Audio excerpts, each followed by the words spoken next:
2025లో 4 అంటే 4 బ్లాక్ బస్టర్లు.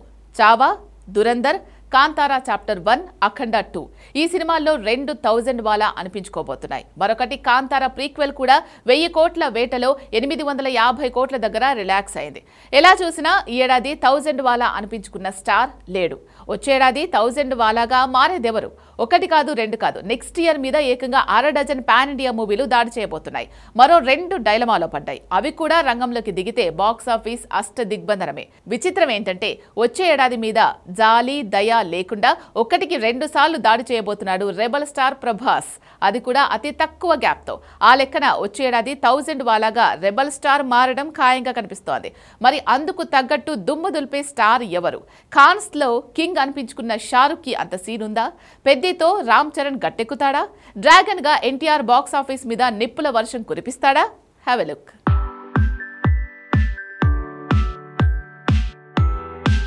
2025లో ఒక్కటంటే ఒక్క పాన్ ఇండియా మూవీ కూడా 1000 కోట్ల వసూలుని టచ్ చేయలేకపోయింది. కాంతారా, చావా 2 కూడా 800 కోట్ల నుంచి 850 కోట్ల మధ్య ఆగిపోయాయి. ఇక దురందర్ హిట్ టాక్ తెచ్చుకున్న ఈ వసూళ్ల ఊపు చూస్తుంటే 1000 కోట్ల వసూళ్లు కలగానే మిగిలేలా ఉన్నాయి. అఖండ 2 హిట్ అయినా నార్త్ ఇండియాలో భారీ ఎత్తున రిలీజ్ కాకపోవడం వల్ల విడుదల వాయిదా, కన్ఫ్యూజన్ వల్ల థియేటర్ సమస్య వచ్చింది.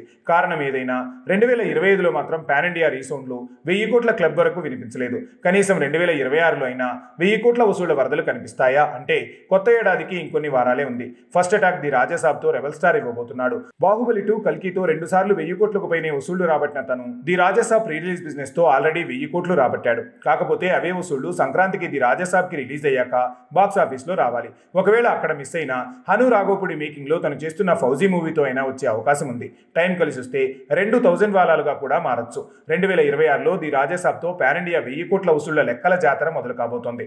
వెంటనే మార్చిలో Ram Charan Peddi, KGF fame Yash movie toxic రాబోతున్నాయి.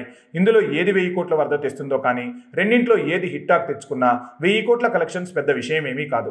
ఇక man of masses NTR dragon మీద మాత్రం 1000 కోట్ల అంచనాలు అసలే లేవు. కారణం RRR తో ఎన్టీఆర్, KGF 2 తో ప్రశాంత్ నీల్ ఇద్దరు 1000 కోట్ల వసూళ్ల వరదలు చూసినోళ్లే. అలాంటి ఇద్దరు కలిసి డ్రాగన్ మూవీ తీస్తే అది 1000 కోట్లు కాదు, 2000 కోట్ల బొమ్మై తీరాల్సిందే. వరస్ట్ సినారియోలో 1000 కోట్లకు మించే ఈ సినిమా వసూళ్లు రాబడుతోందనే అంచనాలున్నాయి.